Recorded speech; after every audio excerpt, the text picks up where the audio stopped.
name is Clara Towson, and I'm a friend of the show. Boom. I am Francisca George, and I'm a friend of the show.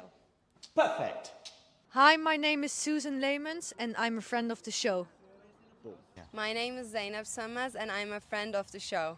Boom. Hey guys, my name is Sasha Vickery, and I'm a friend of the show. Boom. Hi, my name is Lloyd Harris, and I'm a friend of the show. Perfect. Hi, my name is Jasmine Paolini, and I'm a friend of the show. Wow, Jasmine, you got it in one turn. Number 10, Marketa Vondrousova. Number 9, Sloane Stephens. Number 8, Beatrice Haddad-Meyer. Number 7, Yelena Ostapenko. Number 6, Madison Keys. Number 5, Danielle Collins. Number 4, Coco Gauff. Number 3, Elena Rybakina. Number 2, Arina Sabalenka. And number 1, Iga Swiatek. Ready? Play.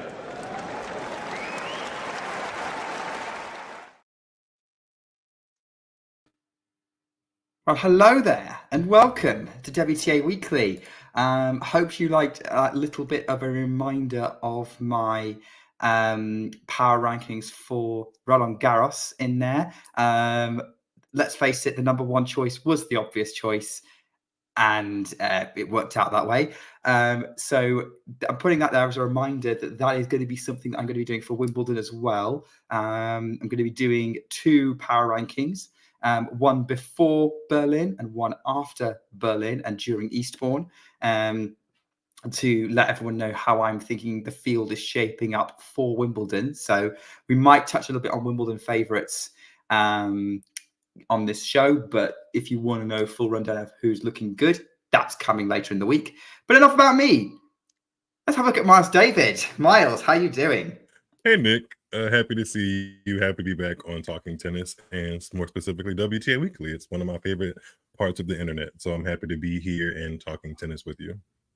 I'm loving it, Miles. I'm loving being on with you as well. And I think you're on, I think this is almost the perfect show for you, given who we're going to be talking about today.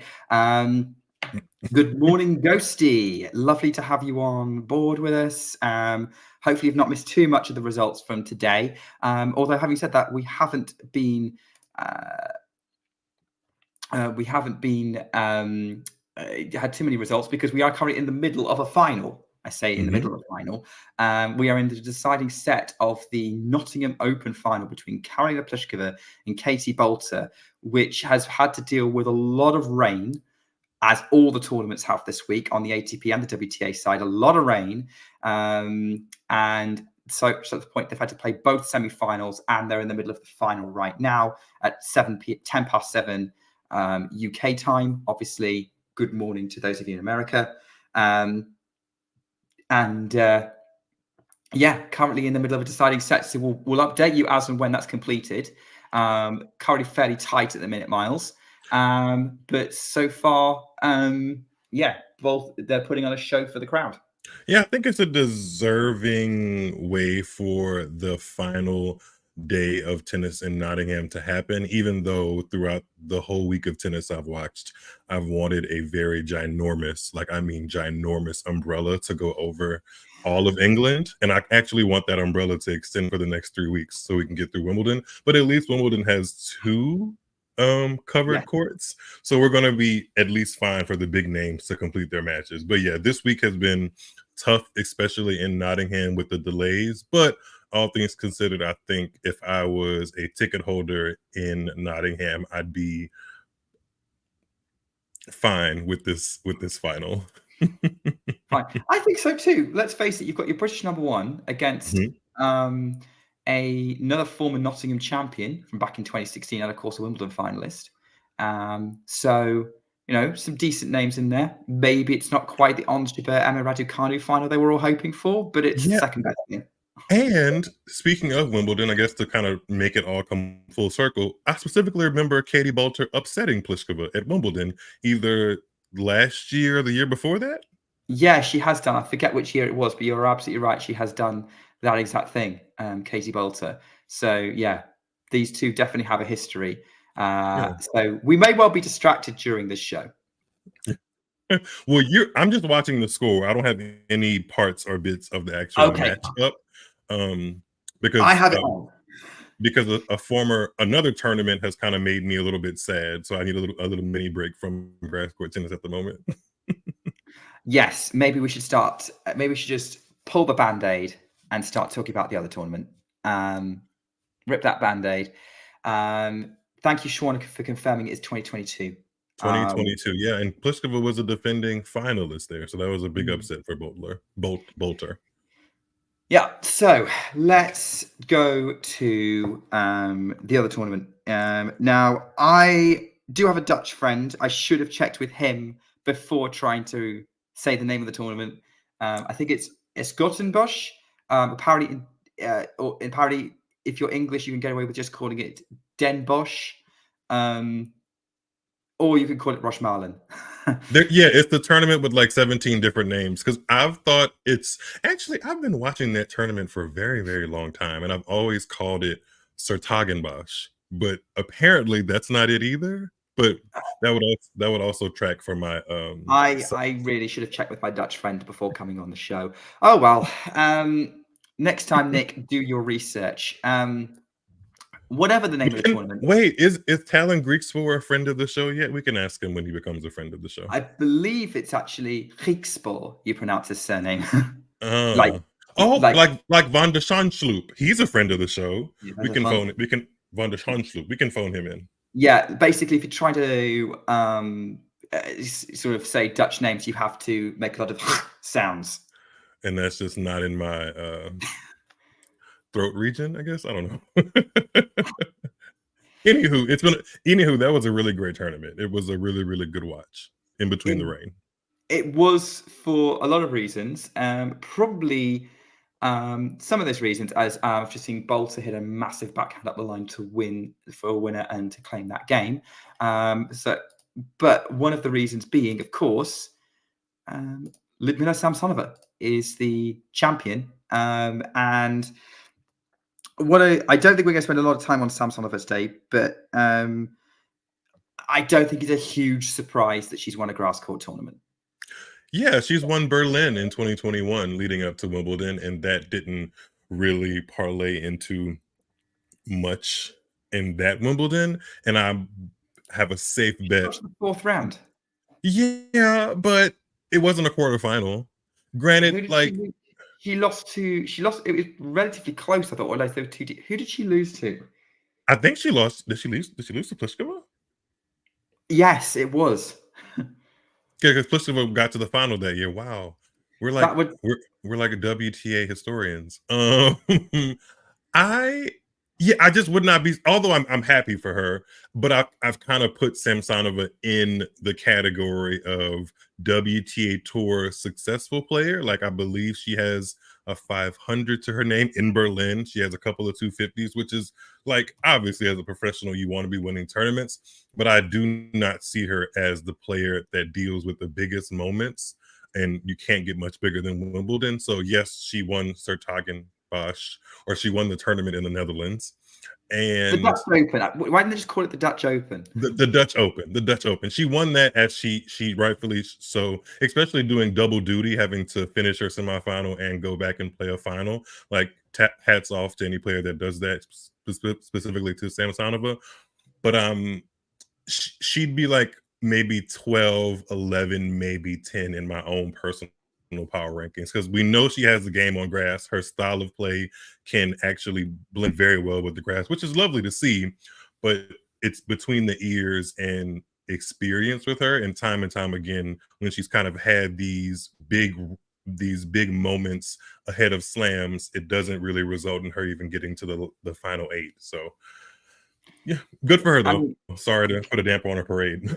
I mean, look, case in point, that US Open in 2022, where she's been in pole position to make the quarters. Exactly. Got tight. And she got she did definitely get tight in that final a little bit, although the final, today's final, that being said, I think when she's on, she's really on. And I think she's definitely a streaky player. She's one of those players that she'll have an on week, and then she'll have an on week and then be anonymous for pretty much most of the rest of the year, but she'll rack up a couple of titles along the way. Other players with probably a bit more impressive Grand Slam CVs coming to mind who are similar are Petra Kvitova and Yelena Ostapenko.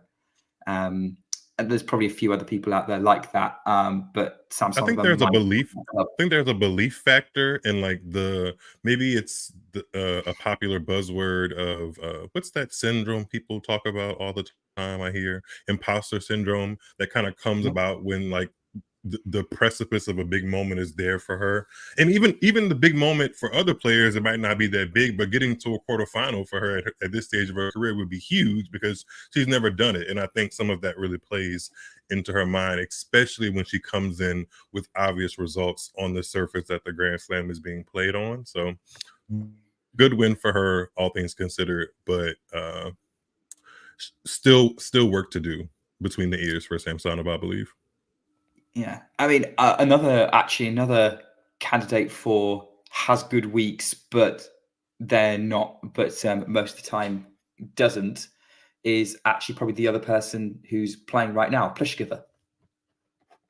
Yeah, Pliskova has been. Pliskova has been a great WTA Tour player. I think she has her fair share of WTA 1000s, 500s, and 2 Grand Slam finals to show for it, and a world number one amidst a very rocky 2017 season where everybody got to world number one, it seemed. But yeah, I would agree. It's similar when it really feels like the gate of opportunity has opened. Pliskova hasn't necessarily walked through that gate with brimming confidence. So we'll see what happens to both of those players. But similar, their games, like their game styles, kind of like what they naturally bring to the court. Grass loves it, and I think they love the grass. The really easy, fluid shot production, great serves, great ability to kind of get their shots into corners and make it difficult for their opponents. All of that is so all of that is just easier and just is more successful on grass. It's just sometimes it requires a little bit more than that, because if it was that easy, Samsonova and Pliskova would both be Wimbledon champions, maybe more than once by this point, but they're neither. So yeah, well, I think there's probably also more than one way to win on grass as well, which yes there is we will talk about. And I think actually it segues very nicely into the fact that, let's be honest, although no offense to Samsonova, but this week the biggest story is actually, well, the story this week is it's actually a very good week to be a former US Open champion. It is. with Iga Swiatek getting to see Taylor Swift. With I am putting that in there. Raducanu reaching the semi-finals of Nottingham. Raducanu reaching the semi-finals of Nottingham. Naomi Osaka reaching the quarterfinals in the Netherlands and losing into probably will go down as one of the matches of the week, if not the match of the week, to the eventual finalist there, Bianca Andreescu. That was a great little sneak in there for being an Iga Swiatek fan. I mean, that was wonderful. It's like, that was just so great. Yeah, I think it was a great week. It's so funny, and I love when like symmetry happens in tennis, and like there's a reference point that a bunch of different players can fall under, and they all have success that week. And being a U.S. Open champion was it this week, with Osaka showing some major strides on the grass. Obviously, Andreescu getting to her first final in. I don't think she's made a final of a tournament since 2021. I do not believe. So that's a big stride. 2022. I think she got to the. She got the Bad Hamburg. Bad Hamburg against Garcia. 2022. Yeah. So yeah, I think she lost from a setup there as well. So yeah, there's something going on there, but that also tells me that she knows her way around a grass court. It's just a matter of being healthy and fit and committed to the process. And also, similar to somebody else we'll get on to talk to, Raducanu, they similarly have like the issue of being healthy, committed to the process, and being on court long enough to kind of showcase what the style and the performance abilities that they have that have got them the U.S. Open trophies that they have. But it was so fun watching Andreescu play in Nottingham this week. Not Nottingham. Sorry, the Netherlands. It was really fun watching her play. And I don't know. If anybody's listening to this and can like put a microphone in Bianca's face, or not in her face, but close to her line of vision, I would love to know why she switched rackets to the head extreme that's also used by or endorsed by Krejcikova and Matteo Berrettini, because she used to use the head speed. And I personally haven't seen her answer that question, and I'd love to see why she switched. Because I mean, she literally started playing tennis this season. Was it the week before Roland Garros, or was it actually Roland Garros? It was actually Roland Garros, and she's won.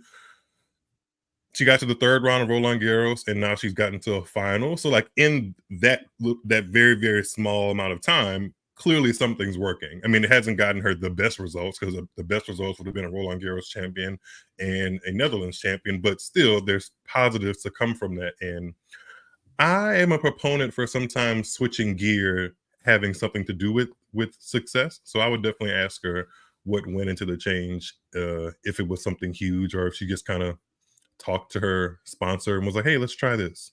Because sometimes it's simple and sometimes it's intentional. So I would love to see what happened. Making racket switches is quite significant for a player as well, because there's a lot of adjusting to do. But clearly she's had to have time off court to do that. And it seems to be working, as you said. I mean, like, she outperformed expectations at Roland Garros, getting to the third round.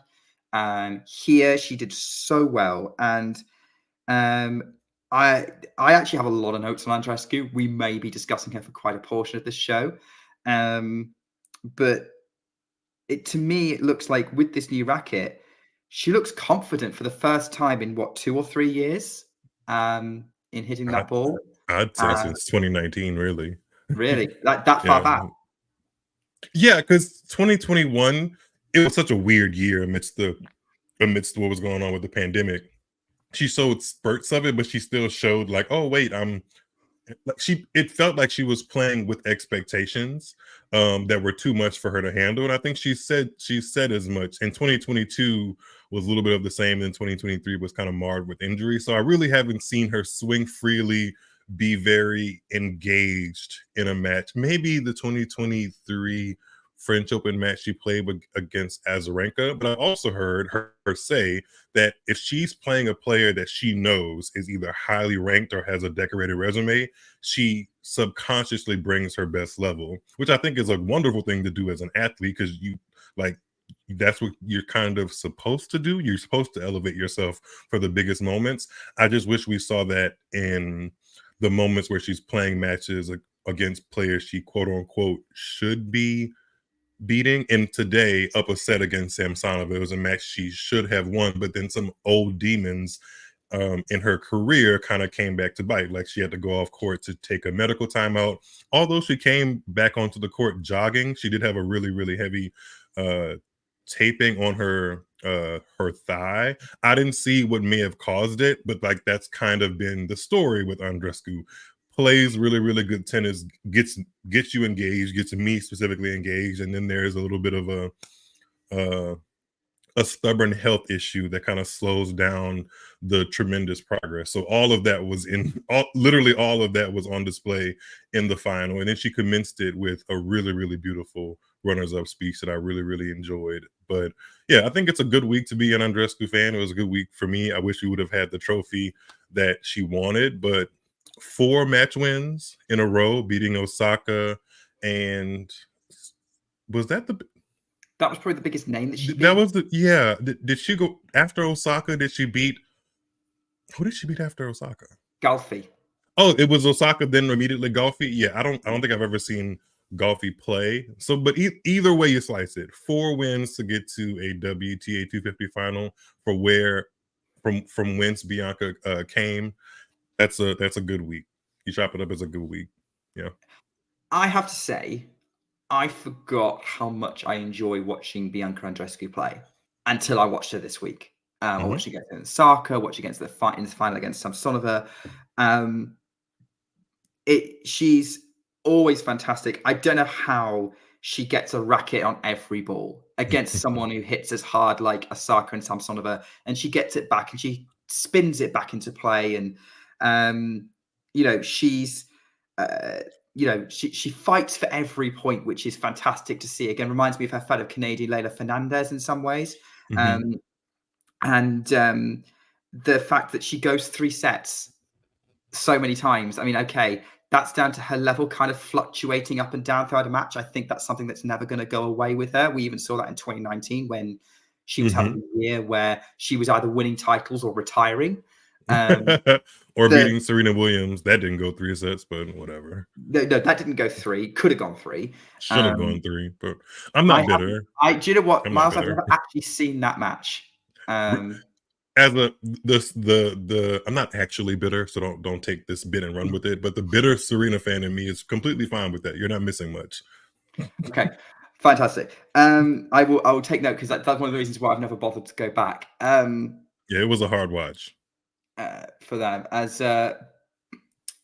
But then her level does fluctuate a lot during matches. But the fact it goes 3 sets means you're always in for an entertaining match with Bianca. And yeah, absolutely fantastic. I love watching her. And I don't know if that's the same reasons why you love watching her as well. Yeah, like to Swarna's comment here on the screen, Andreescu is a complete player. She does everything pretty well. Like, you're going to get the essence of what tennis is every time you watch her. You're going to see her like in one game, you can get an ace, a slice, a drop shot, a backhand lob, a forehand winner, and like a passing shot running forehand down the line. Like, you get all of that in a span of maybe a game or 2 games with Bianca Andreescu. And that's, from an entertainment value, what more could you ask for? It's just really hard to kind of bottle all of that up, it seems, and produce it not even just week to week, but set to set, because she can do it all, like, and I think it just naturally comes off of her wrist and hands and into the racket. It's like she has like this magic thing, but unfortunately the magic is like sputtering most times. It's not consistent staying power magic, like the fact that what Swiatek has when her feet touches a clay court, especially at Roland Garros, like that sustainable magic that she can guarantee that she knows she's going to play her best, even in compromising situations like being match point down against Osaka. Bianca's magic just is a little bit too much. It's like like, you ever had a really good candle? I'm really good at stories like this. You ever had a really good candle, like, it smells good, but it doesn't light the way you want it? Like, something happened either in the warehouse or the functioning of it, but the wick is just not perfect enough to get you a completely room-filling smell. That's how it feels like with Bianca Andreescu. Like, it smells good. It is good. It's a great candle, but the wick is just not perfect enough to give you a complete and stable burn all the time. Does that make sense? It makes sense in my head. It does make sense. I'm not a candles guy. I was given 3 or 4 candles as a housewarming present 2 years ago, and I still haven't used any of them. So but hopefully that analogy has not gone over the head of some of our other viewers or listeners, if you are listening back on the podcast. But I guess with your kind of talking about, so that it sputters, it's sometimes her level. Is that to do with her mental management of a match, or is that due to maybe her body not always being healthy and so not letting her properly swing through? I think it's a mixture of both. I think her body and her mind kind of gets ahead of itself in a way. Like, because you said something earlier, like she gets to shots from the biggest hitters that she really shouldn't. Sometimes I think she kind of shocks herself. It's like, wow, like, I really am out here being a really damn good tennis player. And then like, sometimes I can imagine if you're in that situation, being a 20 something, your mind just goes somewhere. Maybe you're thinking of how like you are going to pose with the fans afterwards, or with the trophy, and just that little split second of not being focused on the task at hand, you drop a set, or you're down a break, and then from there kind of you're always playing catch up. And then on top of that, maybe she overextends herself physically because of the mental lapses and not being focused. Like if you're not 100% focused on the task at hand, you're going to play catch up, and you're the only person out there. You can't pass the ball. You can't. It's not doubles. You can't ask your opponent to do most of the running. And before you know it, you have extra miles on your legs, your back, your arm, and all of that can lead to physical issues. So it's a mixture of all of that with Andreescu. I just hope it levels out at some point. I feel like it has to, you know? Well, Yeah. I guess with Andreescu and that situation, when you're talking about, does the men having to put kind of push through the mental barrier mean she's pushing the physical barrier? Are there any other players who you think suffer from that problem? Raducanu isn't too far away. I'm not sure. I don't know how much of her problem's mental though. Yeah, I was gonna say that's exactly what I was gonna say. I don't know how much of it is mental. She's tough to read on a tennis court, which I think can be good. But what's not tough to read is that her body can be kind of fragile. I hate to use that word because it is a little harsh, but I mean, it's pretty evident in her track record now that her body doesn't hold up to the rigors of week in, week out tennis. Even set to set tennis can be difficult for her body. And that part, I definitely see the correlation between Andreescu and Raducanu very strikingly. The mental part, I can't quite put a finger on it because I'm not sure about Raducanu's mentality at all, actually, in a bunch of different ways. Yeah, I think Raducanu more times than not is locked into a match, and she's pretty determined to win the match that's in front of her. I think her main problem is sometimes maintaining the level required to do that. Maybe is, and then maybe it's more physical than mental with Raducanu because I certainly I don't think I've watched any, or at least very, very few Raducanu matches where she's completely mentally checked out. I think there's been a couple where she just looked like I'd rather be anywhere else. I think Kostyuk got a couple of wins over her, or one win over her, where she just checked out. But for the most part, I agree. She does look locked in. She's an enigma, and unfortunately, people can say I've made some digs at her on social media and stuff like that. She makes it easy sometimes with some of her scheduling decisions and stuff like that. But I honestly don't know. I honestly don't know where she goes. Like, I know this was a good week for her getting to the semifinals of a 250, but she's done that before, and she was mere points away, a set away from getting to a final on the WTA tour, something she hasn't done since the US Open final she won. I feel like that would have been bigger, but still, we stand now. She's made the semis of a 250 on grass. So that decision that she made to skip Roland Garros qualifying kind of paid off, but also not really, because she didn't even get to the final. She put on a good show, but she didn't get to the final. So it's somewhere in the middle. And that's ultimately where I find myself with Raducanu, is somewhere in the middle. Part of me wants to believe that she'll kind of level out and her body will adjust to the demands of the tour, and we'll see that high performance level that we saw at the US Open in 2021. But the other part of me is just like, well, maybe this is what is going to be expected from her career. It's kind of going to be up and down, and we'll see spurts of what got her to getting hands on a US Open trophy, and then sometimes it'll look like a player that's outside the top 100. So yeah. Little bit of an update, by the way. Katie Bolter went 5-1 up, served for the match in the decider, and Pliskova broke back to 30. So not quite over the line yet to defend her title, Katie Bolter, and maybe needs to steady herself over there. I do want to go a bit more depth into Raducanu, but I guess for me, what I wanted to ask about, to finish off with Andreescu, was more about, we were talking earlier, and this is why I was kind of, to tie everything in the big bow, because I was referring to her as a grass court player. To me, her game works really, really well on grass, or at least she seems one of the players who's best able to adapt to the low bounce. And obviously her creativity, her slicing, that's going to work really well on the surface as well. And that was obviously evidenced by her going really close with on Jabeur at Wimbledon last year, which is another match I think she really showed up for, but couldn't quite get over the line.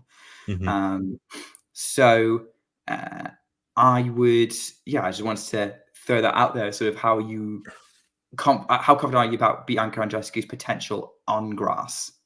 I see it. I love the dynamics of how different grass can suit different play styles, because you saw it just in the final she played with Samsonova. Samsonova pretty much only has one way to be successful on a tennis court, and that is big hitting, and that is completely how you can win a bunch of matches on a grass court.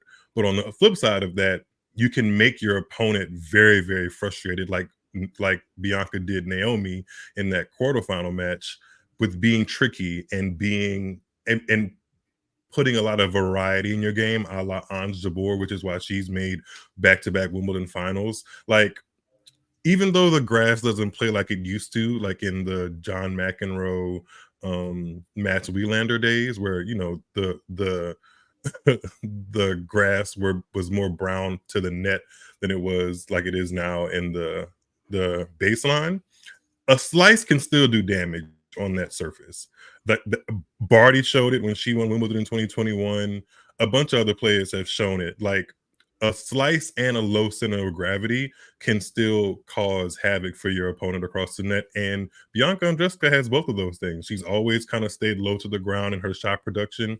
And when she wants to, she can throw in a really nasty slice off both wings, forehand and backhand, and drop shots. And all of that combined, being scrappy and versatile, is a method of success on grass, just as it is as being a 1-2 punch player. So I enjoyed watching that difference of style of play. So I guess that sounds very similar to someone who did win Wimbledon, Angie Kerber. Yes. Why do you always put me in a position to have to give accolades to players I don't like to, Nick? Welcome to the WTA Weekly. I'm going to keep doing this to you. But yes, that's exactly why she's been successful at Wimbledon, because she redirects pace, she gets every ball back, and she has a low center of gravity. She just makes playing her incredibly annoying. So yeah, that's why she's had success there. I tell you what, 2016 to 2018 must have been a tough few years for you as a tennis fan. Right from that 2016 Australian Open, probably up until the 2018 US Open, which was probably mixed, given you were a Serena fan, but Naomi Osaka was cool. Yeah, you put it correctly. Like, there were some highs in 2016 and 2018, or 2016 and 2018, and there were definitely some I want to scream into my pillow lows. Yes, I'm including 2017 in there as well. Oh yeah, I know. I was upset. I mean, this is not on topic, but kind of is. I was very, very happy. I was on top of the world at the end of Australian Open 2017, and then Serena made her announcement, and I was like, well, where do we go from here? So those were two feelings. And then on top of that, Venus's success throughout that season, but didn't culminate to the championship trophy. So yes, I was so gutted for her she didn't win a title that year. Like, she was so close so many times. You're telling me. I mean, literally, 2027 isn't that far away in the grand scheme of things, and we're still talking about it. So yeah, it stings. It stings. 2027, you mean 2017? Isn't that crazy? Venus is going to be. You're saying Venus is going to be big in 3 years? No. I'm saying it's still going to sting in 3 years, and it's still probably going to be something that people bring up. I don't think Venus is still going to be on the tour in 2027, but I digress. Still, I don't think it's that crazy that Miles is an Osaka fan. I mean, it's crazy if Miles became an Osaka fan or Serena fan when Osaka beats Serena. You know what? I don't actually. I do know. I was gonna say I don't remember when I became an Osaka fan, but I do remember vividly watching her Indian Wells run in 2018, and that had nothing to do with Serena. So I was a fan then, and I enjoyed the way she played tennis. Watching that US Open final and then the preceding matches that Osaka played against Serena was very awkward, because, like, in a way, I was okay with whoever won, but also I wasn't, because I wanted Serena to win. But Update, by the way, Katie Bolter has a second match point. Pliskova saved the first. I think Vanessa may have seen it before we have, but for the live broadcast, but we're just going to show here. We've got a great return from Bolter, which is miscued by Pliskova on the backhand, and Katie Bolter is a 2-time Nottingham Open champion. She wins 4-6, 6-3, 6-2. She was a breakup in the first set. She probably should have got that done in straights, but she was looking very, very good today. Can I be extra happy and say that I'm happy that Pliskova didn't win that title? Sorry, Pliskova fans, if you're in the That's conversation. The first time Pliskova's lost a match at Nottingham. Oh, well. He was I am happy that she made the final. Actually, I'm not, because I wanted it to be Diane Perry in the final. Diane Perry. Yeah, for different reasons. I want it to be a Perry party, and not just because I'm not a Pliskova fan, but because as I watched Perry a little bit this week, it dawned on me that I don't know where women that were coming up like in the 2000s or how it got lost in translation, but there were huge glaring examples of how successful you can be with a one-handed backhand. I mean, we have Maresmo Grand Slam champion, Justine Inna Grand Slam champion, Francesca Schiavone Grand Slam champion and finalist, like Carlos Suarez Navarro, top 10 player. Those are all noticeable names that had really strong one-handed backhands, but somehow none of that trickled down to like the current generation of WTA players, except for Diane Perry. And I just would like to see a little bit more of, just for aesthetic reasons. Like I can see why having a two-handed backhand in today's version of tennis is much more advantageous. Like, don't get me wrong, I can see that. But just for aesthetic reasons, I would like to have somebody thrown in the mix that has a one-hander, because on the ATP side, you have that availability to watch a one-hander kind of do its thing. And you've had it for quite a while. So on the WTA side, it's been some years since we've seen that. Again, to annoy a Serena fan, it's surprising you say that, given she was driven mad by a certain one-hander in the 2000s. Yes, but Serena got her licks back when it was appropriate. She certainly did. And for that, I'm fine. But yes, I agree with you. Like, I love watching Diane Perry. I think I've realized she's now in my top 3 favorite players to watch, along with Swiatek and Fernandez. Oh, really? She jumped up that high to you? Wow. Yeah, I love her topspin forehand, and I love the one-handed backhand. Absolutely brilliant to watch. Just dream tennis for me. So I would have loved to see her do well and make the final for that reason. But yes, this is why I knew. But it's interesting to know that you like her for similar reasons, Miles, and not just because my comment about 2016 to 2018 was actually not just about Kerr, but was also about, we were seeing Pliskova and Halep at the same time. Yeah, and I cannot say any of those names of which you just mentioned are people I would put posters up of on my wall. I cannot say that. But someone who you would put a poster up on your wall. Who's that? Naomi Osaka. Yes. Yes. We're gonna round up Den Bosch, and then we'll go back to Nottingham and talk about Katie Bolter. Because one of the player I want to mention, before we do that, we can mention Naomi Osaka.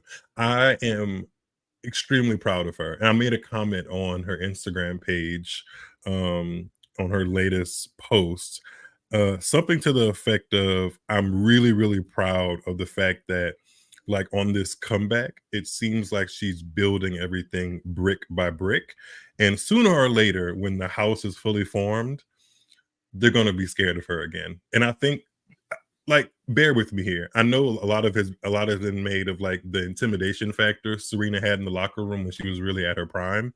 I think Osaka touched just a sniff of that for a while.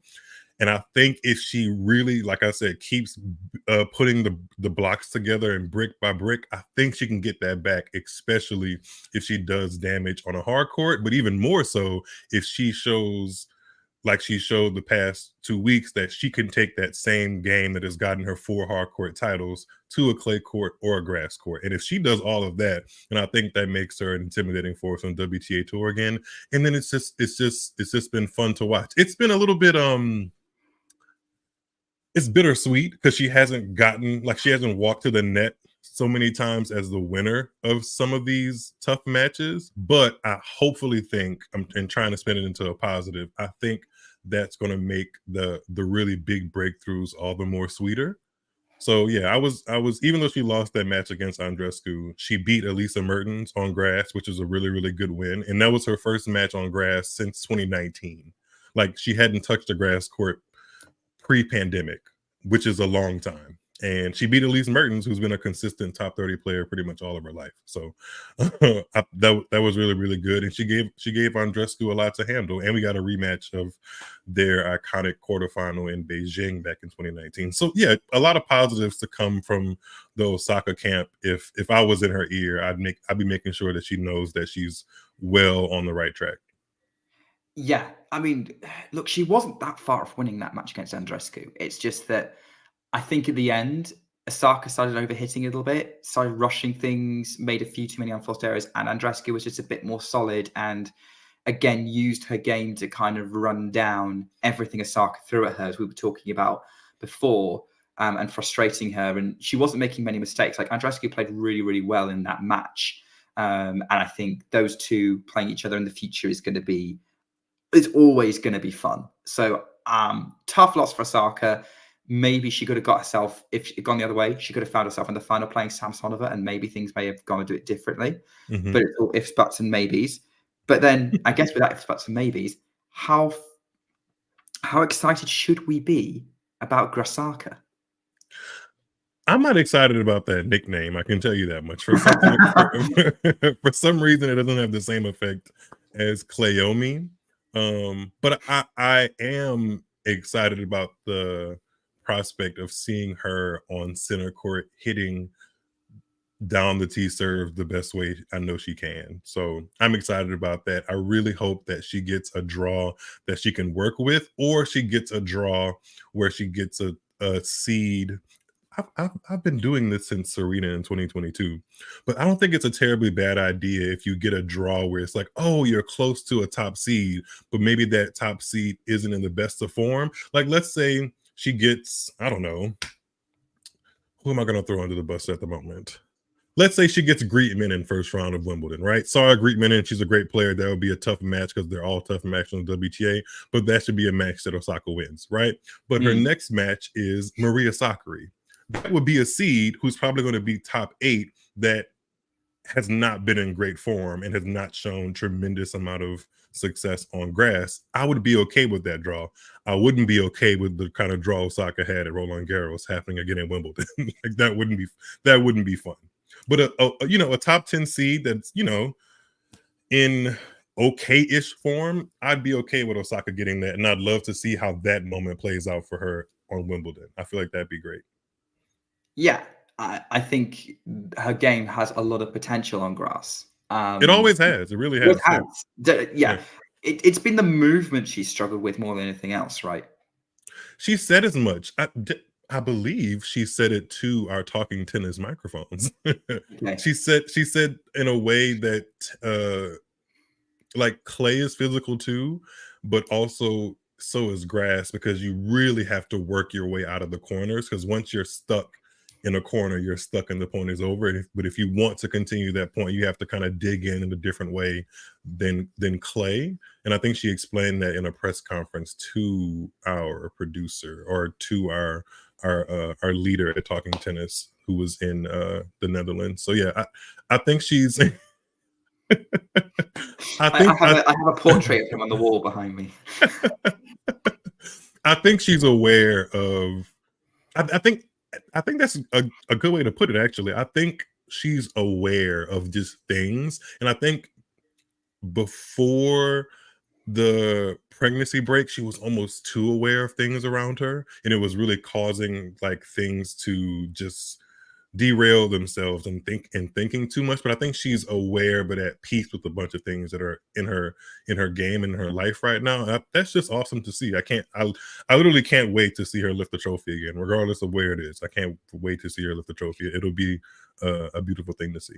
It might not be that far off. Oh, you're saying she's the Wimbledon champion? Great, let's go with it. I mean, it's not implausible. I think US Open is probably more likely, but yeah. But like that, here's the thing, right? Osaka, and then we don't necessarily want to go back over too much the Swiatek match of Roland Garros, but it's fine, Nick. You can do that. You can totally gloat. It's fine. I'm not here to gloat this time. We've done that. With that match, Osaka obviously was the victim of a eager comeback. So was Danielle Collins in Australia. And then Danielle Collins turned it on sort of from the Miami onwards, but like you could see that she was getting there. Like she went to the quarterfinals in Doha. I'm following you. And Naomi Osaka's come straight back out and got a couple of good wins on grass, and only lost to in a tough match, another tough match with a Grand Slam champion. Seems only Grand Slam champions can take her down right now. It's maybe too early to suggest there's a pattern, but does that give us a little bit of hope that we could have a Collins style surge from Osaka? Oh yes, if she US hard courts anyway.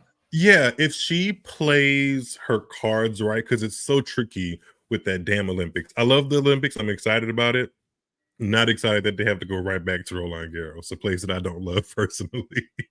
But if she times it right, and maybe she has a decent run at Olympics and finds time to get back on the hard courts that she knows that she likes, and just kind of gives her confidence from the moment that she steps on them, I would not want to be in her way come Cincinnati, Montreal, or the US Open, or anything that she decides to play. If she wants to go like the lower route, because they're not, I shouldn't say lower, but if she wants to, I actually don't know if she would avoid the 1000s, but there are some 500s that she could play. I mean, there's a 500 in Mexico the week before the US Open, also a 250 in Cleveland that she may want to play. I'm not sure. And then she would probably have to skip the Olympics to play this 500, but there's also the WTA 500 in DC.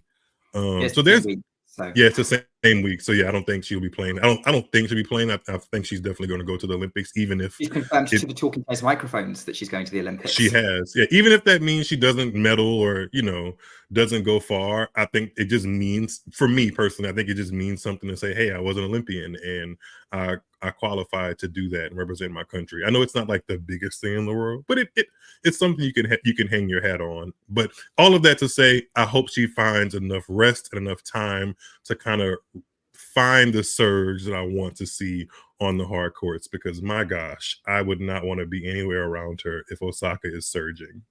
Nobody should. I could see that happening. Like, I completely see this happening. That match with Iga kind of confirmed it in my mind. And actually, Ghost of Gerilitis in the chat on the live broadcast is asking, how That's confident are we that Osaka will actually get another major? I'm actually pretty confident that we're going to see that happen. And I think it's going to be a very highly competitive US Open, because there's like two or three or four, five other players who I think are very much in the mix for this year's US Open. But Osaka is going to be one of them. Yeah, I feel it in my bones. I wouldn't say like I wouldn't give it a 10 out of 10 to say that she's going to win another major, because you never know. Like, we've seen it many times before. There's been players that we just knew were going to be major champions and ended up being very far from it, So it's sports. But personally, if you're asking me, Miles David, I feel it in my bones that Osaka's going to win another Grand Slam title. It's coming. It's coming. Yeah, I think she's too good not to, really. And she's growing in confidence. And when she grows in confidence, suddenly we're going to have to expand the top of the game to include her. I want her back in the top 10. I really do. I want Osaka and Andreescu in the top 10. I've been trying to come up with like the ultimate top 10 from current WTA players of like would get the most hype and most promotion, as it were. And I think it would be the current top four: Swiatek, Sabalenka, Raducanu, Coco Gauff. Throw in Osaka and Raducanu, then Ostapenko, and then Jabeur, and then the other two I'm still trying to work out. Maybe Andreeva. I'm not necessarily talking for the quality of tennis, but I'm talking about who generates conversation. So I'm Andreescu. I'm processing this in my mind, and you said the current top four, and there's never mind. Never mind. But Iga, let's just say this to be specific. If I'm making my top 10, Iga, Sabalenka, and Coco are in it, and I want Osaka, Andreescu in it as well. So that's what, 5 players right there? Yeah, 3, 4, and 5. The rest can kind of come as they are. but I want those 5. Wow. I mean, personally, I'm all in for keeping Raducanu around for as long as possible. There's someone in this chat who called me out anytime that I either remove Raducanu from the conversation or don't include her in the conversation. It's not that I don't want to see her be a successful tennis player. I am just not convinced yet that what we saw at Wimbledon will be repeatable. And I say this, if she doesn't, hey, I know I'm just telling her, I know I'm stomping on toes. I know people love Raducanu.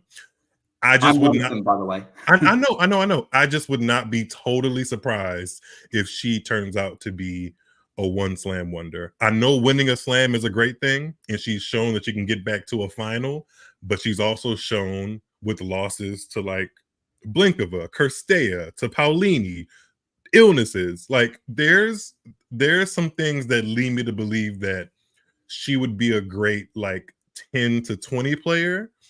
And like, you know, win a couple WTA 500s that she's shown that she can, and test the biggest names, because I think there's a matchup issue or like something in the matchup issue with Raducanu and Iga.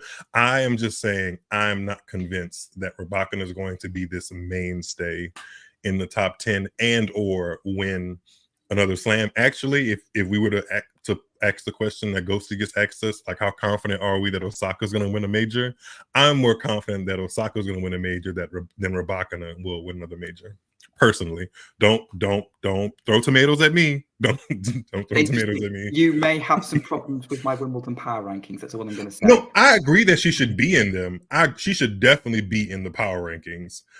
Somebody said it's fine for Miles to say anything. Yes, it is, because I'm not harming anybody. I'm just saying my opinion. She should be in the conversation. You're allowed to state your opinion. I'm allowed to argue with you when you're not. Yes, you are. Yes, this is why we get along. Roy said Miles hates Raducanu. He's open about it. I don't hate it. Such a strong word, guys. I mean, look, it's interesting that you're getting attacked for Raducanu hate and not Świątek hate. I get attacked at all angles, Nick. It just happens. I have to be a warrior, okay? Someone who I forgot to add into my top 10 that Schwarner has actually reminded me about, like, oh wait, no, yeah, I do want her back in the top 10. Muchova. I'm also not convinced. Great game. Not convinced that she's going to get back to the final. This is not necessarily about whether. This is not meant to be realistic, by the way. This is not meant to be. Okay. Fair enough. If all of these. A sort of, if you in an ideal world where they're all peaking and they generate and they're fat and they've got lots of fan bases and creating engagement in the game, those are the players you want.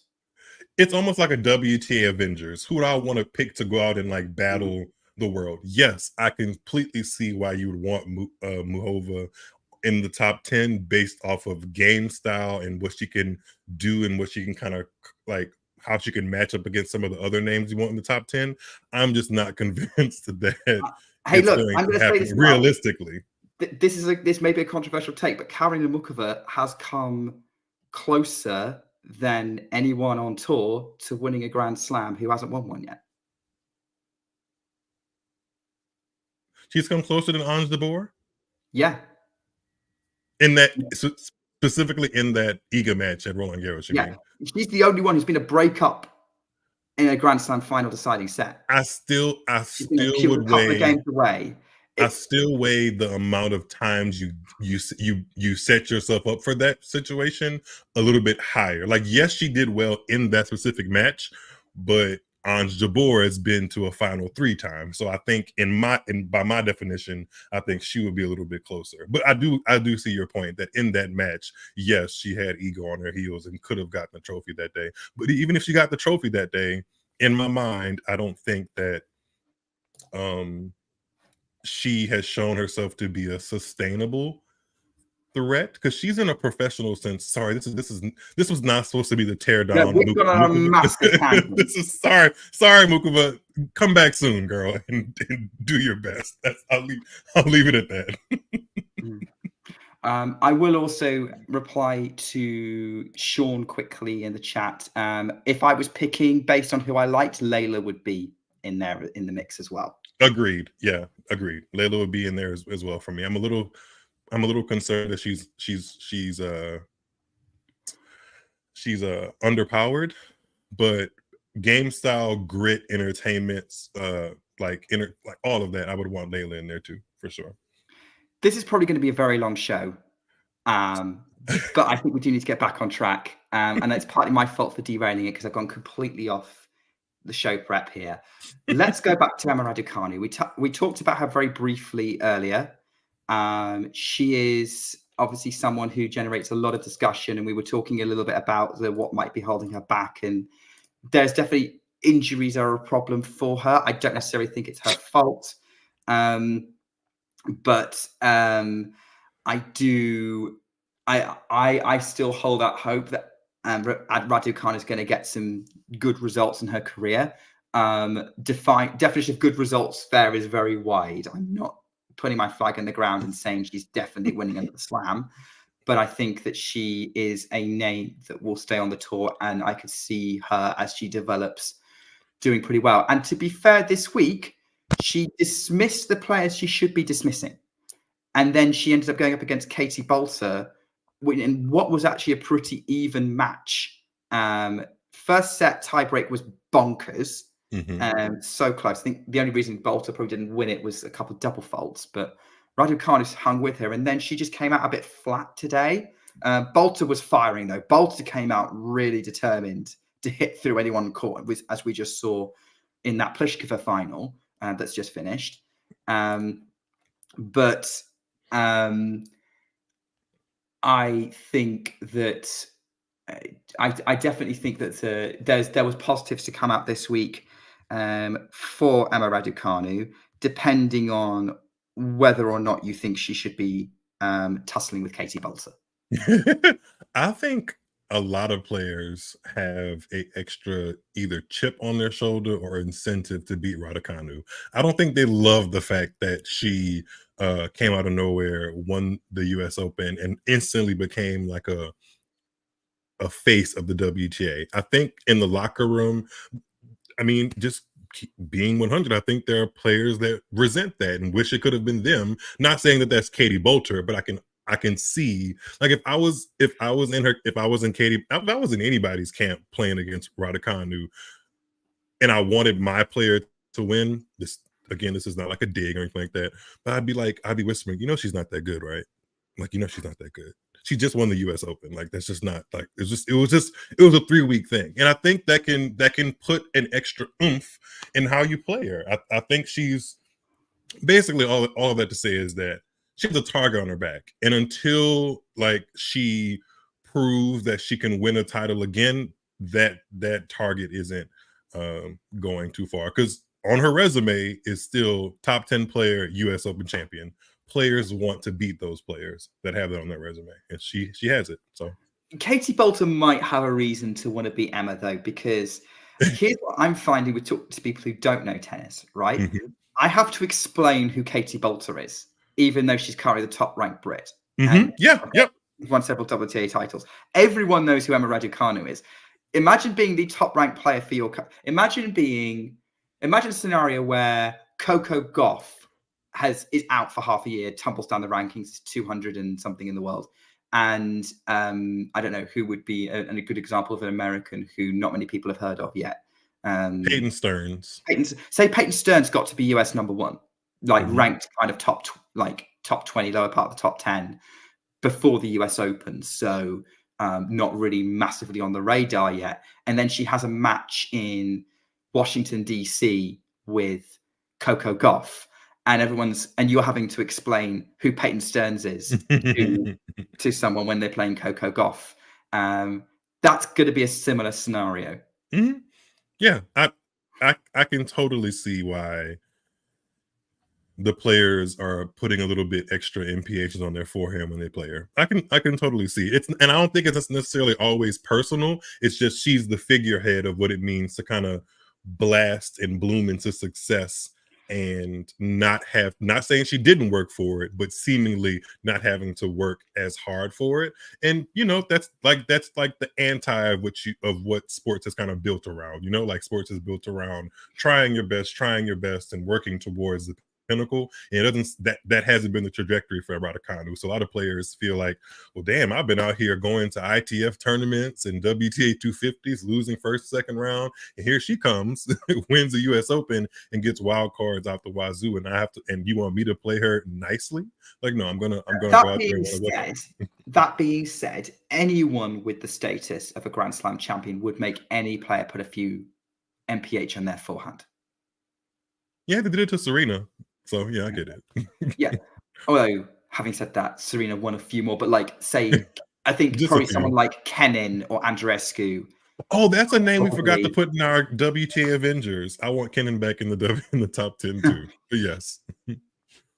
Pretty sure the tennis podcast already coined WTA Avengers, but anyway. That's where I got it from. Go Tennis Podcast.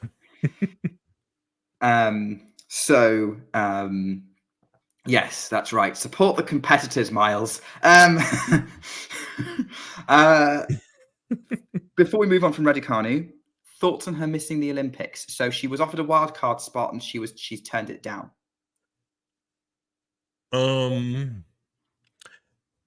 If I allow myself to lean into the fact that she's thinking big picture, I don't have a problem with it, because she's literally a 2000s baby. She's not even 23 yet. Realistically, she will have a good chance, not a 100% chance, but a good chance that the 2028 Olympics are going to be something she can compete in. But with that being said, it's also the Olympics, like what, a hop, skip, and a jump away from the country that you represent in England. So I would have played it just because I would have liked to play tennis in the Olympics. Like, if you boil it all down, take away the ranking points, the publicity, like, if you love playing the game of tennis, why wouldn't you want to go play in the Olympics? Because once you leave, I think everybody that competes, whatever the sport is, you get some kind of memento that says, hey, you were an Olympian. And that's, the Olympics is kind of like the core of what sports as a whole has evolved from. So from that perspective, I don't get it. But from like the, just managing your talent and looking at things from a wider lens, I get that too. So I'm somewhere in the middle. But I think Ben Rothenberg said, and he didn't sum it up. I don't think he meant to sum it up perfectly, but he said her scheduling can be kind of goofy, and it can be. So just another example of that. Yeah, I think Peter, who's got on the comments on the live broadcast, has a point that, like, clay isn't necessarily a favorite, although she seems to be growing on it, actually. But this year it is a very disruptive surface change. It is, yeah. Not like previous years where you could kind of say it's hard court, so you would go to it. I agree with you about sort of, she's got a good chance of still having another opportunity to represent GB. And this might be controversial, but I don't think it's worth going to an Olympics just to say you've been to an Olympics, if just to do that and not really go there with a chance of winning a medal. If you don't believe that you're going to win a medal, don't go. That's my stance. If I'm remembering correctly, I think there's a USA player, Christina McHale, and a couple other players just have in their bio on Instagram casually, like, Olympian, because they are. So it depends on what you value adding to your resume. Like, if Emma Raducanu goes on to host speaking engagements when she's in her 40s and 50s, it's going to be something else that you can talk about, that she was an Olympian at the 2024 Olympics in Paris. I personally would love to talk about that, but I'm also not a professional athlete looking at the schedule and trying to find the best times to peak. But like that, and that's why I boiled it down to, like, you at your very core, being a child, loving playing tennis. Why wouldn't you want to go play the Olympics? It's the hugest stage, surrounded by the best athletes in the entire world from different walks of life, literally. Why wouldn't you, like, just because, like, especially because I think they offered her a wild card and she passed on it. You couldn't, like, that would be like somebody offering me a free all-inclusive paid trip to Australia. Why would I say no? I think that it's also you're going for different reasons, right? You're not Yeah. going there to have fun. But with that respect, I think like, look, other people have made the same decision as well. Elise Mertens isn't going. She said she's not going, and she'd be the only person playing for Belgium. Really. I don't think there's any Belgian guys there's no Belgian guys who got in. So like literally that's a head scratcher. I don't see she's why pulling the plug on that. And obviously on the men's side, we know Ben Shelton's not going. Again, somebody that likely, health considered will have a chance at the next Olympics, but still, I'd go and play him. Yeah, Ben Shelton isn't going. Denis Shapovalov isn't going. Is anybody going based on this conversation? No, there's a minority of players who aren't going. I mean, there's rumors swirling around about whether any of the Russian women are going. I think there was just confirmed that Samsonova, Rublev, and Karen Khachanov are not going at all. Not going. And there's a rumors swirling around that Kasatkina and Pavlyuchenkova have also said they don't want to go. Rumors. We love rumors. No, we don't. It'll be an interesting Olympics, and I would not be surprised. It'll be an interesting Olympics for me as an Iga Swiatek fan. Oh yeah, because you think she's going home with a gold medal. Yeah, great. Yeah, awesome. I do. That'll be great. That'll be something to add to her resume for sure. I mean, that's what she wants to win. That's like one of her dreams to win it. Do you think she's going to get a handwritten note from Taylor Swift if she wins that too? I think depends if she goes to another Taylor Swift concert. Sorry, I guess I had to mess with you. So that's Olympics chat. That's Raducanu chat. I think, I'm not popular for my take at all, but I still think, look, if you believe you can win, and most athletes believe they can win, then go. If, on the other hand, it's like it has a negative impact on your career, you believe it's going to have a negative impact on your career, or actually your chances are pretty slim, then don't do it. And I would it's a good thing that I am not a professional athlete because I would make that decision. Well, Angelique Kerber's going to the Olympics, and we know she doesn't really like clay, and she's going to represent Germany. So I don't know how do I mention Angelique Kerber every time we talk, Nick? It's because I bring this out of you. I'm asking you to soften your heart towards the 3-time Grand Slam champion. It's softened. It's just never going to be mush. Never going to be much. Oh, there's one other player that I actually have grown soft. Well, I was already interested, but like I really saw things in her game that I liked. And I don't know if you saw any of this player play in the Netherlands, but Robin Montgomery, I believe this was her first WTA quarterfinal, and she got a pretty good win over, was it Magdalene? Yeah, it was. It was a good win over Leonard. I caught bits of that match. Who did she lose to in that quarterfinal? She lost to Alexandrova, which was not a bad loss. I mean, I watched some of that match. It was not a good match on either side. It was very, very. It was.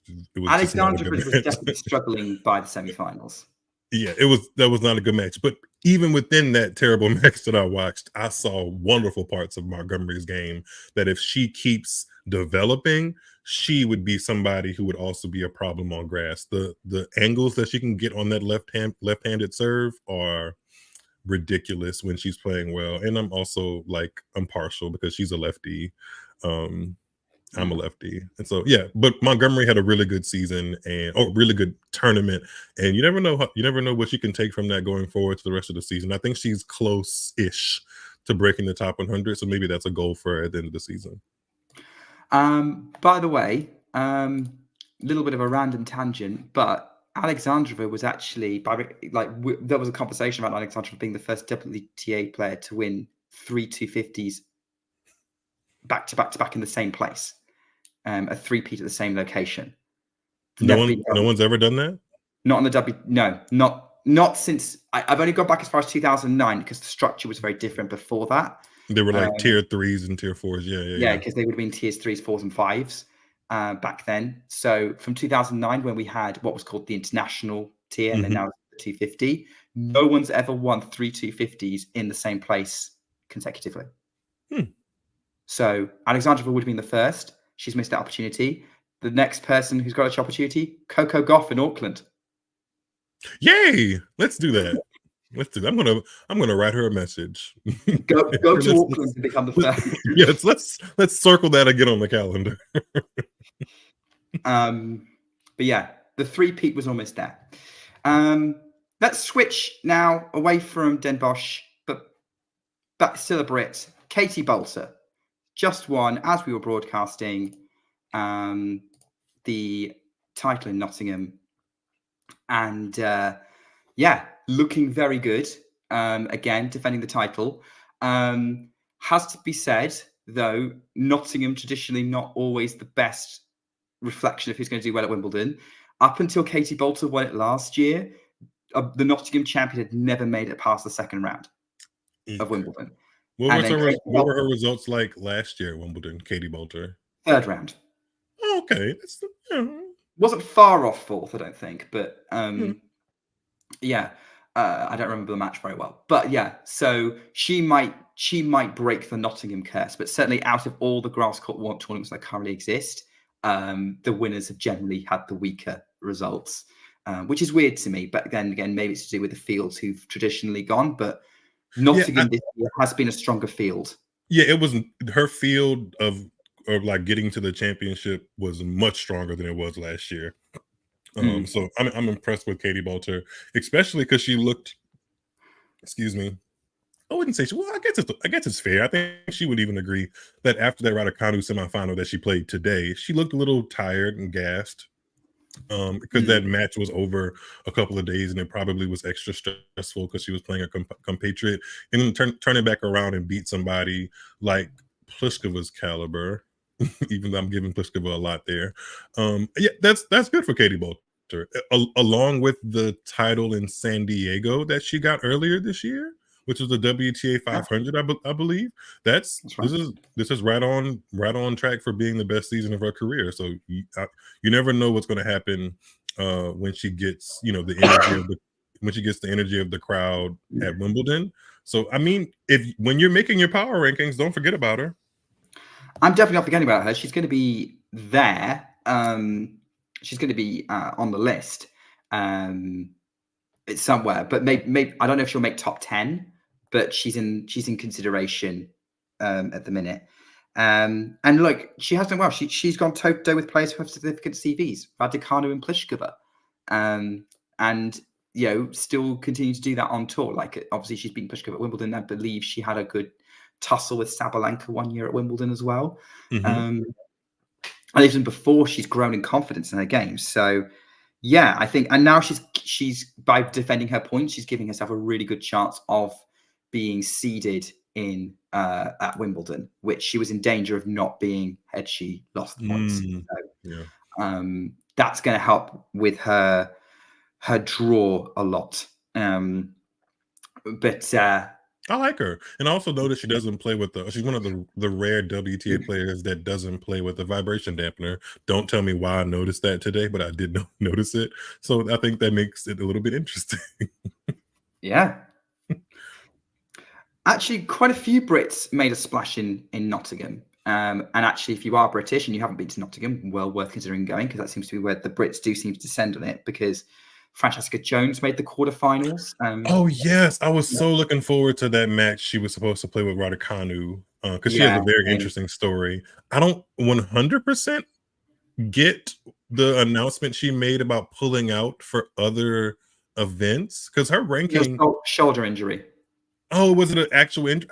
I think from her statement, she said she didn't want to risk getting something, not that she already had something. The reason why her ranking's so low is because she's been battling injuries. So okay.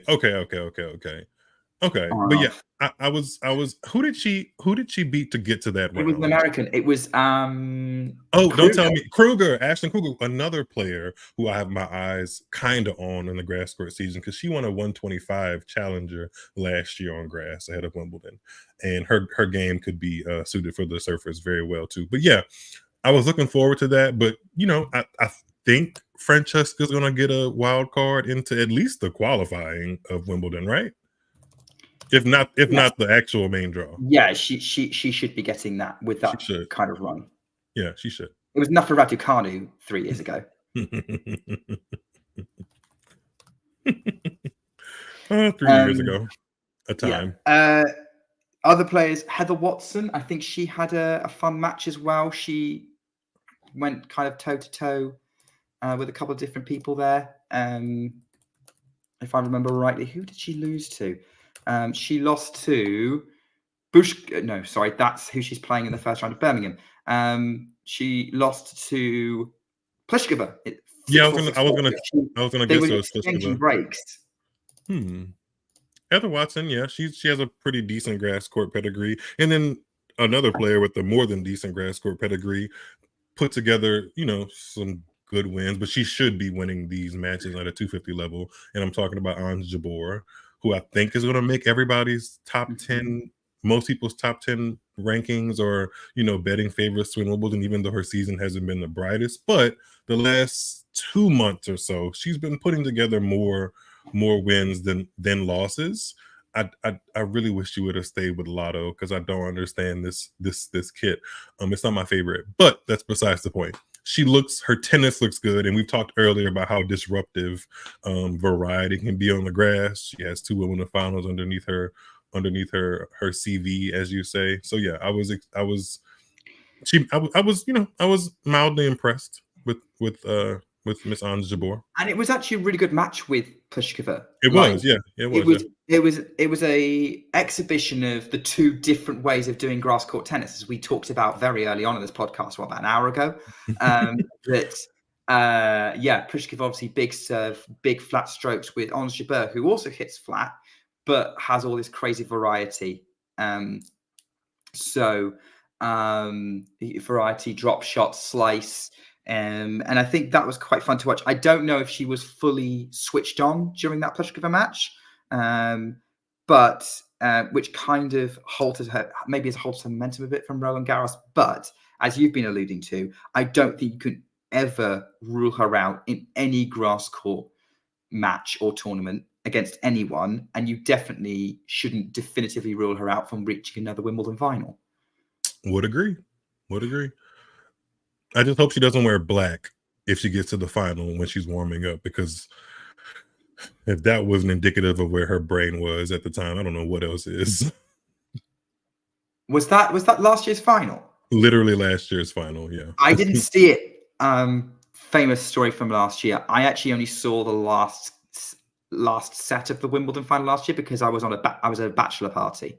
Oh, we like bachelor parties. During it. But no, she wore black to warm up on center court, or she tried to warm up on center court wearing black, and everybody was like, "You've been in this tournament for 2 weeks now. What are you doing?" Yeah. Yeah, hopefully she gets it together. I would hope so too. Someone else who is maybe hoping to get things together, Jessica Pegula, out very early on in Rajmalan. Miles does not want to discuss Jessica Pegula. No, that's just that. The thing I just did is kind of where I see her trajectory going from now on. Sorry, Pegula fans. You think that this is the beginning of the end for Jessica Pegula? I do. Yes, I do. I think she'll like, her game is pretty repeatable and solid. She's going to be a tough out, like she said, but I just don't see the it'll take a draw opening up like never before for me to see her getting past that quarterfinal stage. I just can't see it. So if she doesn't, if that doesn't increase, then yeah, her trajectory is going down. Sorry, Pegula. I feel like Jessica Pegula, if she hears that, is going to be the kind of person who cracks open a beer and decides to prove you wrong. Oh yeah, she's absolutely going to take it personally and probably win the Olympics and the U.S. Open. But that's just how I feel at the moment. I will eat my words if she turns up and gets to like world number 1 by the end of the season. I'll eat my words. Well, number 1, maybe not, but that's a stretch. The reason why I made that statement is the reason why I made that statement was more, I actually do believe that Pegula's got another run in her somewhere. Just more of that, hey, you know what? I can do this. I'm going to do it once. I'm going to show you, and then maybe you'll shut up type of attitude. And I don't know. I think she's good enough to have that huge peak, maybe one off again. But at the minute, I see where you're coming from, and that her season's stuttering a bit, and it needs to kind of get into life. We'll see. And she does have quarterfinal points to defend at Wimbledon too. So, well, before I think it's time we started previewing things, but before we do that, I'm going to go back to the. I forgot we have some 500s to talk about. We do coming up, yeah. But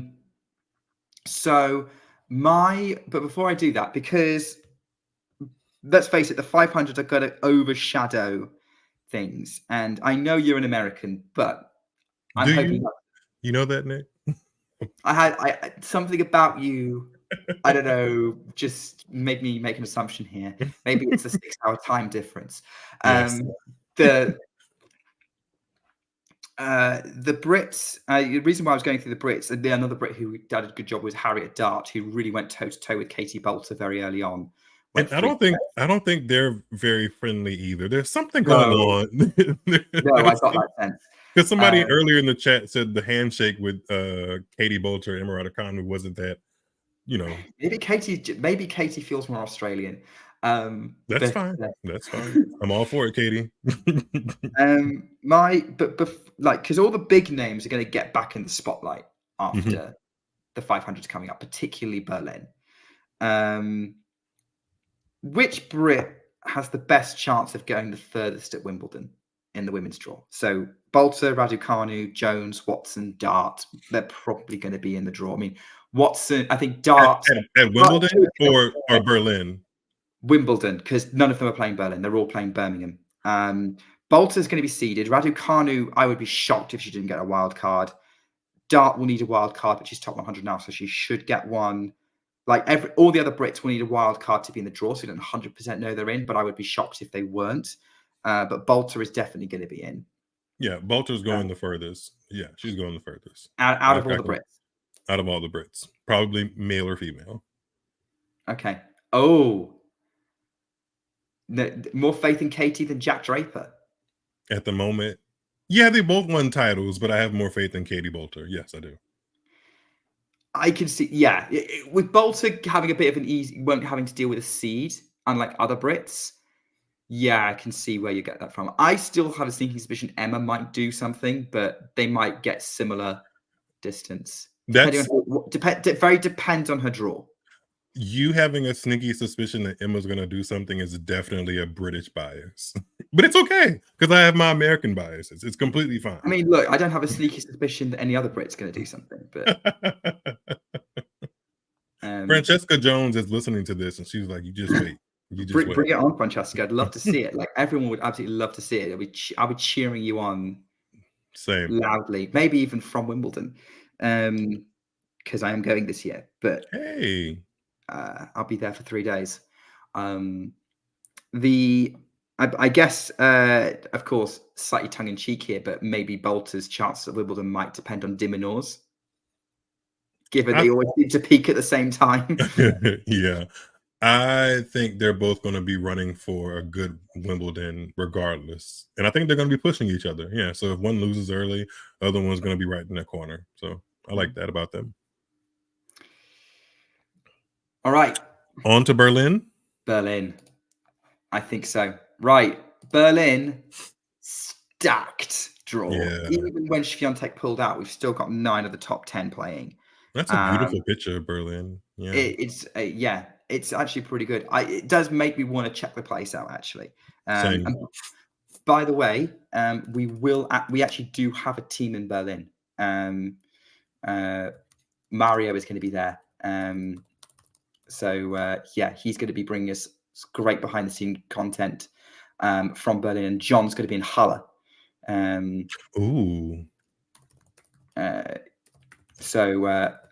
looking forward to seeing what kind of content these guys produce. But yeah, Mario's going to be covering Berlin for us, which I'm excited for.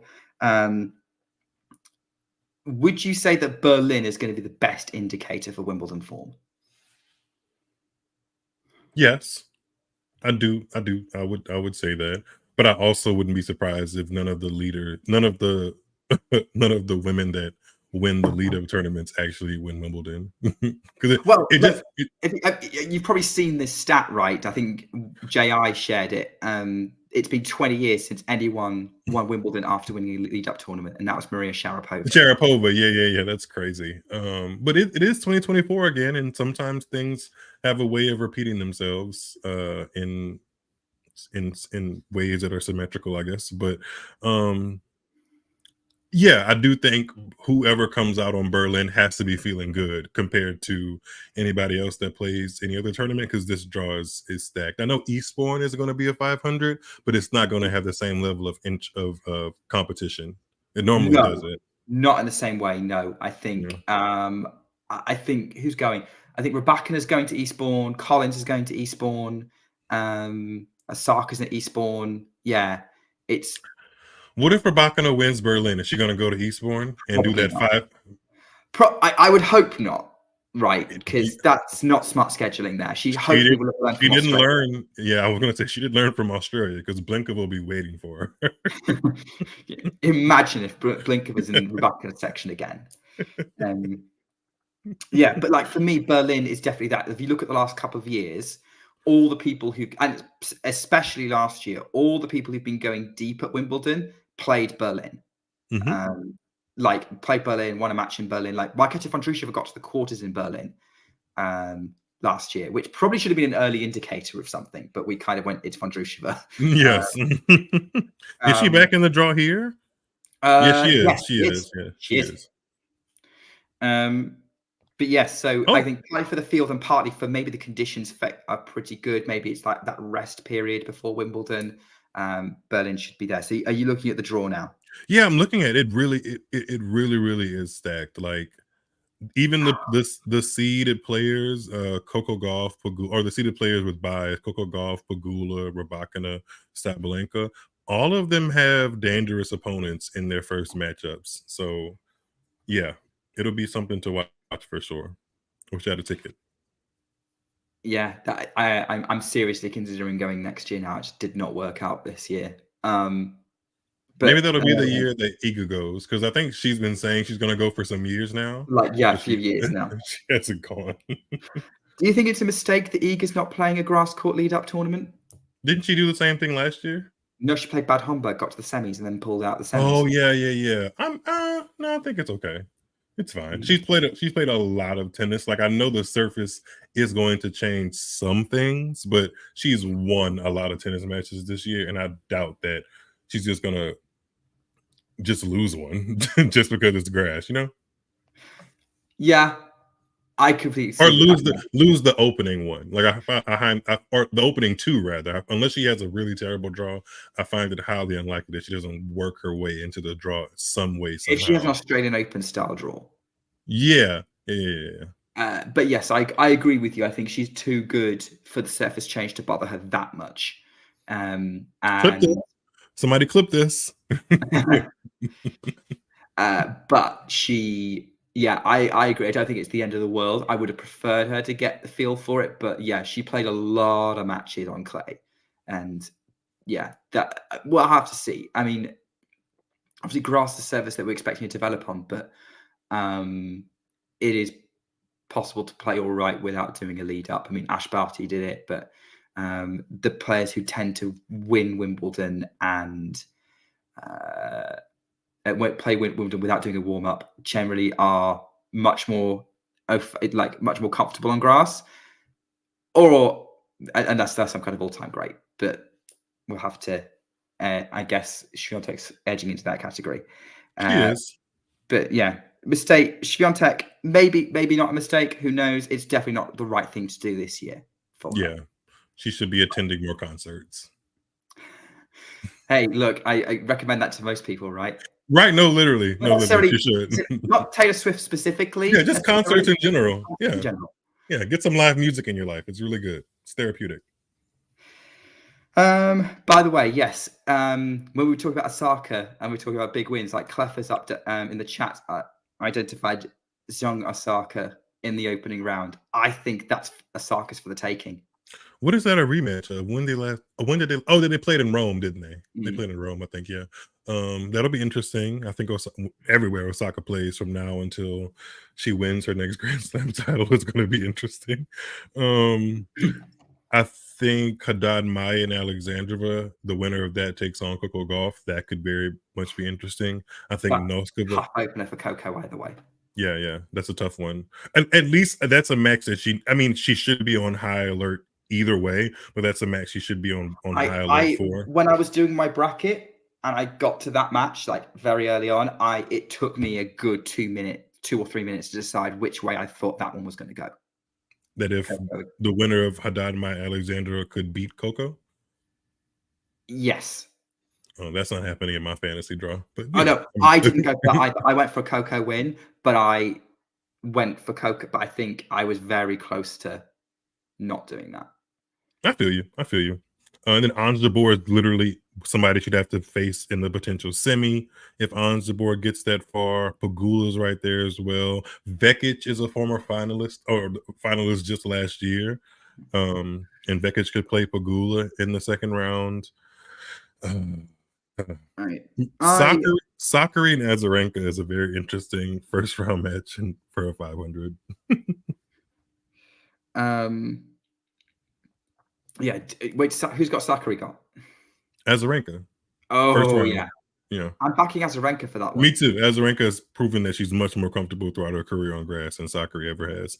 Arantxa Rus got a lucky loser position? And then, okay, interesting. That's like negate that. Kudermetova Samsonova is also a very, very interesting first round match. And then the winner of that gets Rybakina. That's interesting.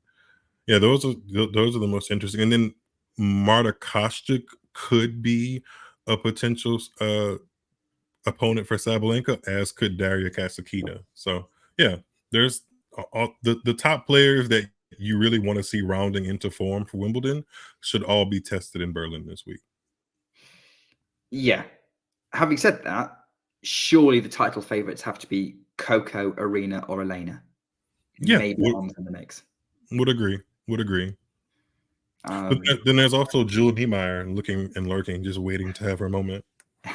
Samsonova style. Yes. 2021. Because the defending champion is Kvitova. The champion before that was Ons, and that was a retirement in the final against Belinda Bencic, I do believe. Yeah. 2022. And then the winner before that was Samsonova. Also beating Bencic. Yeah. And that's the only 3 years Berlin is in a grass court tournament on the calendar. So yeah, I wouldn't be surprised if it's a winner and that we were like, oh, didn't kind of sort of see that happening. Yeah, it's going to be crazy. I am going to have to be in the office all day tomorrow, so I am going to be missing the bonkers first round that's going to be taking place. So I hope everyone who can watch enjoys watching it. But yeah, I think I'm looking forward to Berlin as a tournament. Schwan is thinking Samsonova will beat Rybakina. Judging by head to head, yeah. But that assumes Samsonova's getting through her first round match. With Alexandrova, yeah, that's a tough one too. No, it's Kudermetova, I think. It's Alex. Oh, yeah, because Alexandrova was playing Haddad Maya. Yeah. The top half of the draw. You're right. Yeah. So yeah, if it is Samsonova Rybakina, yeah, Samsonova's the favorite because the head to head. But did you get a chance to look at the other 250 to second place next week in I was going to ask you about that. Birmingham, yes. So obviously not so many big names here. There are 4 Grand Slam champions playing. Top 2 seeds are Ostapenko and Krejcikova, who are the top 2 seeds from last year as well. And also we have Sloane Stephens and Caroline Wozniacki in the draw. I feel like Wozniacki hasn't played a match in forever. Yeah, it's been a while. Leila Fernandez is also in the draw, which will be fun. But yeah, and then obviously Katie Bolter's seeded. She's seeded 4th, I think. And yeah, a few other Brits are going along. So I think Watson and Dart are playing. So yeah, solid 250 draw, especially if you're a Brit. Yeah, I would buy a ticket for that too. Only thing is missing is Venus Williams from last year. Yeah, where is Venus right now? I think she's quietly retiring because there's no way she would just not make any kind of statement for this particular season. I hate that. I think that, but that's what I think. So Because it doesn't look like she's playing Wimbledon, is she? She's not saying there's no indication that she's even touched a tennis racket in the past couple of months. Like the which, I mean, for all intents and purposes, that's normal because she's like 42 or 43. Like that's completely fine. I just wish she would say something, but I don't think she's played a match since Miami. She lost to Diana Schneider, so I don't think she's played a match since Miami. Wow. Okay, but yeah, any stories you think are going to come out of Birmingham to watch in Birmingham? Yeah, let's look out for Alya Tomljanovic. She plays Blinkova first round. Okay, yeah. That's a fun first round of any tournament. I had to do it.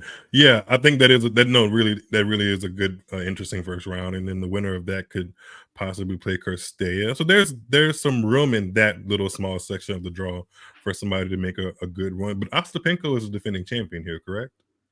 Yes, she is. So, and I think she likes a grass court. She plays Cacciato first round. Cacciato doesn't really have much firepower, but then again, Ostapenko can like fire herself off the court. So yeah, there's room in pretty much every section of this 250 for somebody to get some form on the grass and see what happens. But then again, but the 20 years ago, this was the tournament that Sharapova won. Yeah, so who knows? We might be looking at a future Wimbledon star. Also, this will be the last year that's a 250. Oh, it's going to be 500 next year? No, it's downgrading. Oh, yikes. It's downgrading and being moved to the same week to where Surbiton was. So it's getting moved. That's because the Queen's Club is going to be a WTA 500 tournament, right? Oh, yeah. Gotcha. Yeah, and then but it's not going to be it's not going to be simultaneous, right? Because there's not enough space. It's just going to be the week after. No. So basically, Queen's is going to be the week straight after the French Open for the women, and then the guys are going to follow. Interesting. The week after. Sworn said this is a meaningless tournament. I don't know if somebody goes deep here and then we see them in the quarterfinals of Wimbledon, it won't be that meaningless. No, definitely not. I can see why he's saying that because obviously the top players aren't there, but it is Berlin that's going to get most of the attention. Mm-hmm. All right. I think that about wraps it up, doesn't it, Miles? I feel like I've talked a lot of grass court tennis with you today, Nick. Yeah, I mean, obviously, thanks to everyone who sent in ideas for stuff on Twitter. We didn't necessarily get to all of them because otherwise this podcast would have been 2 hours long, and we're getting very close to that already. But thanks everyone who's kind of stuck around. I know we had a few people joining about halfway through, about an hour ago. So feel free to wind back and watch the beginning of it where we talk about a bit more about Andreescu and Samsonova. But yeah, very, very excited for this. And I hope that you're going to enjoy the rest of the grass court season, Miles. This is my favorite season. Well, yeah, it's my favorite season of the year. For sure. So I am all eyes into the grass, even if I can't see the ball sometimes. I'm still watching. Yeah, I'm totally with you there. Although I am grass court because of nostalgia and because I grew up with it. But I also do prefer grass courts. One of the most impactful tournaments in me even watching tennis was Wimbledon. So yeah, I'm super excited. I'm sure I have some Wimbledon DVDs or VHS tapes somewhere around me at this moment. Thanks, Grandpa. But yeah, I am looking forward to more grass court tennis, and I am super excited to see what random player is going to win Wimbledon trophy this year. I'm so excited. That seems to be the direction you're going. But who knows? Maybe things are going to be a bit more stable, and maybe it'll be one of the people from Berlin. We are going to have people, as we said, we've got Mario on the ground in Berlin. He'll be bringing you loads of content from the tournament next week. So keep an eye on the channel for anything, for interviews, press conferences, updates from Berlin, and maybe even some watch-alongs as well at some point this week. Obviously, there are tournaments happening on the ATP side as well in Queen's Club and Halle. John is in Halle, so he'll be bringing us coverage from there, and it's going to be a fantastic opportunity to follow behind the scenes on tennis. One more thing before we go quickly, there's a WTA Challenger 125K in Gaiba, Italy. Yeah. I mentioned the champion last year was Ashlyn Kruger. I'm quickly trying to find out if there's any notable names in the draw. If my Which phone is will it, a come up. grass court challenge or a clay It's court challenge? it's grass. It's grass. It's outdoor grass. There's in also Italy. a WTA ITF event happening in Ilkley. Yeah, but that's also that's a challenger for men, right? Yeah, it's Challenge- ITF. Challenger for the men, ITF for the women. But this in Italy, in Gaiba, Italy, or Gaiba, I'm not sure how to pronounce it, is a WTA 125. Tatiana Maria is in there. Erica Andreeva, the older Andreeva sister. Alicia. Oh yeah, Park. Mira's playing Birmingham. Mira Andreeva's playing in Birmingham. Yeah. Okay, that's a good name to look out for. Robin Montgomery, who we mentioned earlier, is going to be in this 125K. Sarah Arani. And yeah, it's pretty. Oh, and Alison Van Uytvanck, who always makes herself known a little bit more on the grass court season. So yeah, As she did. She won the last tournament in Surbiton. yep. Which will be the last ever probably Surbiton trophy. But anyway, maybe, or at least last for a while. Right. Thanks for coming on, Miles. I've plugged all of our content coming in. Keep an eye out for any watch-alongs. We do have ATP Weekly coming later tonight with Damien and Vanch, which will be covering all the stories from Stuttgart and the Netherlands, maybe even the Nottingham Challenger. Who knows? And then we'll be kind of hoping you bring you some watch-alongs. And WTA Weekly will be back next week, where we'll kind of debrief on all the things that happen in Berlin and Birmingham. And keep an eye out on the channel, for I will soon be releasing my initial power ranking for Wimbledon. Yeah, I'm excited about that. Also, if you're listening to this, make sure to follow me on social media, Tuned Into Tennis. You can follow me regardless of who your favorite player is. If it's Iga Swiatek, if it's Raducanu, if it's Novak Djokovic, I'm a fun follow. Follow me on social media, Tuned Into Tennis. I'd appreciate it. I already follow him, so can recommend. Right, I'm going to try and sign off now. I'll speak to you soon on WTA Weekly next week. But until then, take care and keep talking tennis. If you enjoyed this video, make sure you hit that like button. Don't forget to subscribe and click that notification bell so you don't miss out on all things tennis. Ready? Play. My name is Clara Towson, and I'm a friend of the show. Boom. I am Francisca George, and I'm a friend of the show. Perfect. Hi, my name is Susan Leemans, and I'm a friend of the show. My name is Zainab Sammaz, and I'm a friend of the show. Boom. Hey guys, my name is Sasha Vickery, and I'm a friend of the show. Boom. Hi, my name is Lloyd Harris, and I'm a friend of the show. Perfect. Hi, my name is Jasmine Paolini, and I'm a friend of the show. Wow, Jasmine, you got it in one time.